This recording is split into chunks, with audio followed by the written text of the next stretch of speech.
নমস্কার, এসপিএন চ্যানেলে আপনাদের স্বাগত। বৃহস্পতিবার স্পোর্টস জার্নালিস্টদের কাছে একটা মেগা ডে। 7টার সময় মুম্বাইয়ে টি-20 ওয়ার্ল্ড কাপের সেমিফাইনালে ভারত মুখোমুখি হবে ইংল্যান্ডের বিরুদ্ধে। ভারত 2017 সাল থেকে মুম্বাইয়ে হারেনি কোনো টি-20 ইন্টারন্যাশনালে, কিন্তু সব দিনই তো রবিবার নয়।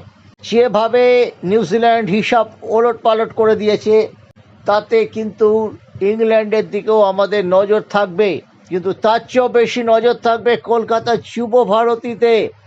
বিকেল 5টা থেকে সেখানে মুখোমুখি হবে ইস্টবেঙ্গল এবং এফসি গোয়া। ইস্টবেঙ্গল ক্লাব প্রথম দুটি ম্যাচে জিতে প্রথম 10 দিন লিগ টেবিলের শীর্ষে ছিল, কিন্তু তারা শেষ ম্যাচে জামশেদপুর এফসির কাছে হেরে গেছে, 1 গোলে এগিয়ে গিয়েও হেরে গেছে। লিগ টেবিলে একেবারে 5 নম্বরে নেমে এসেছে। তাদের মিডিয়া গ্রুপে খুব গর্ব করে বলা হয়েছে গোল অ্যাভারেজটা আমাদের এখনো +5, যদিও আমরা 5ম স্থানে আছি, কিন্তু সেটা বড় কথা নয়। যে প্রথম দুটি ম্যাচ জয়ের পর ইস্টবেঙ্গল সমর্থক কর্মকর্তারা, সাবেক কর্তারা বডি ল্যাঙ্গুয়েজ পাল্টে গিয়েছিল। তারা মনে হচ্ছিল যে পুরো এবারে আইএসএল ট্রফি একেবারে কলকাতায় এসে গেছে, একেবারে ময়দানের বটতলা থেকে বাঁদিকে চলেছে, প্রায় কাস্টমস তাবু পেরিয়ে সেন্ট্রাল এক্সাইজের দিকে চলেছে। তা তো নয় বাপু, স্লিপ করে সেই ট্রফি তো ফেরত এসে গেছে আকাশ পানির দিকে। সেই ট্রফিটা কলকাতাতেই আসবে, তবে কি গোষ্ঠপাল সরণি দিয়ে যাবে সেটা সময় বলবে, কিন্তু তার সম্ভাবনাই বেশি। এর পথে কি ফিরতে পারবে এফসি গোয়ার বিরুদ্ধে ইস্টবেঙ্গল? প্রথমেই বলে রেখি, 2 জন প্লেয়ারকে বোতলবন্দি করতে হবে ইস্টবেঙ্গলকে। ইস্টবেঙ্গলের স্বদেশী রক্ষণ কি থামাতে পারবে? ভিনসেন্ট ফার্নান্ডেজের দৌড় দুর্দান্তভাবে আছেন।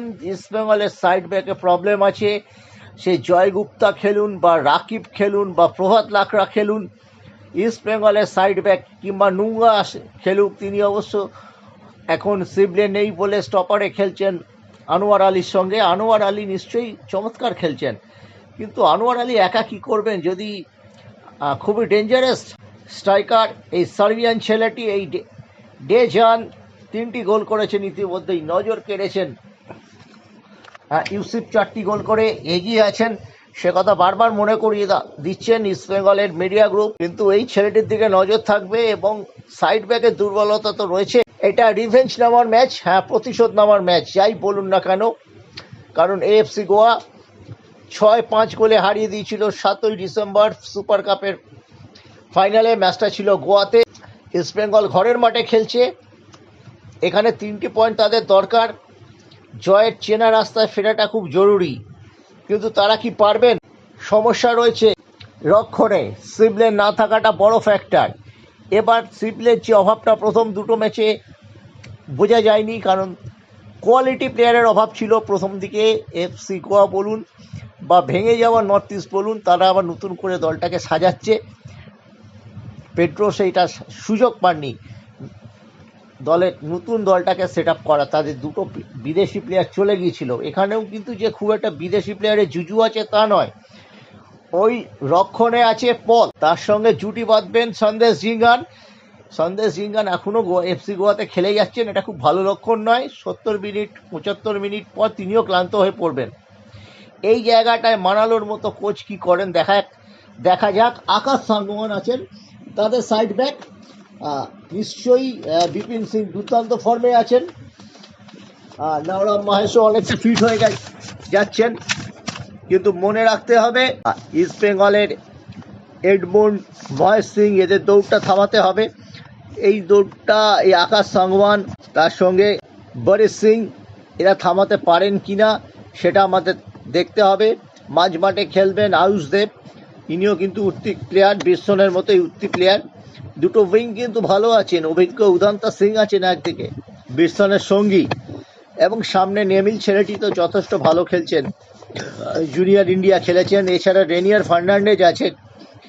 রেনিয়ার ফার্নান্ডেজ, ঈশান পণ্ডিতার মতো পরিচিত প্লেয়াররা আছেন। সাইড বেঞ্চটা যে খুব খারাপ তা না।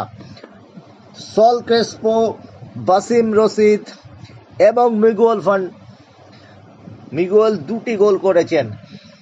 রশিদ রোজায় থাকছেন, আনোয়ার রোজায় থাকছেন, রাকিব রোজায় থাকছেন।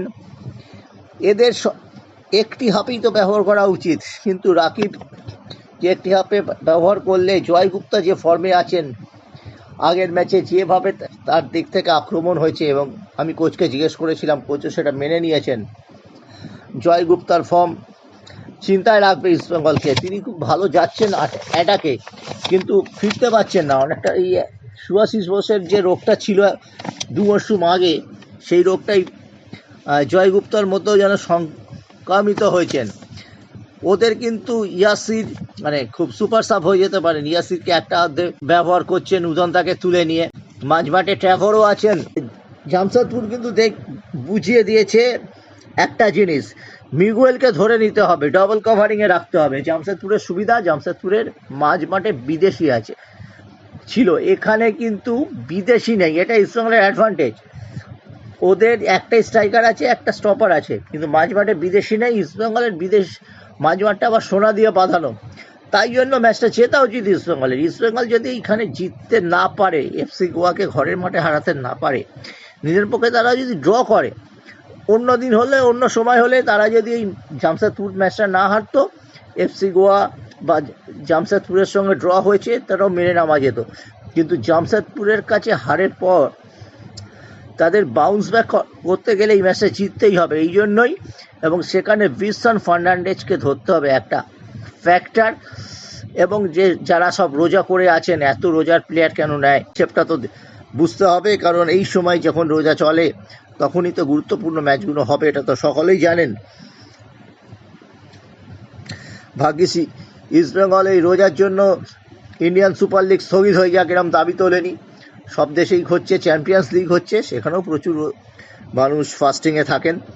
যাই হোক, ইস্টবেঙ্গলের যে মাঝমাঠটা যেটা সোনা দিয়ে বাঁধানো আছে, কোনো প্রতিপক্ষ বিদেশি নেই, স্বদেশি কিছু প্লেয়ার আছে, এই জায়গাটা কিন্তু ইস্টবেঙ্গলের অ্যাডভান্টেজ। কিন্তু পাশাপাশি বিশন এবং ডেজাং, এই দুটি ছেলের প্রতি কড়া নজর রাখতে হবে আনোয়ার আলীদের, এবং প্রপসুকান সিং ভুলভ্রান্তি করা চলবে না। তার রিফ্লেক্স ইদানিং একটু বেড়েছে, যেটা স্বস্তির ব্যাপার লাল হলুদের কাছে। এখন দেখা যাক লাল হলুদ কী করে এফসি গোয়ার বিরুদ্ধে। জয়ের চেনা রাস্তায় কি ফিরতে পারে, নাকি আবার পয়েন্ট নষ্ট করে।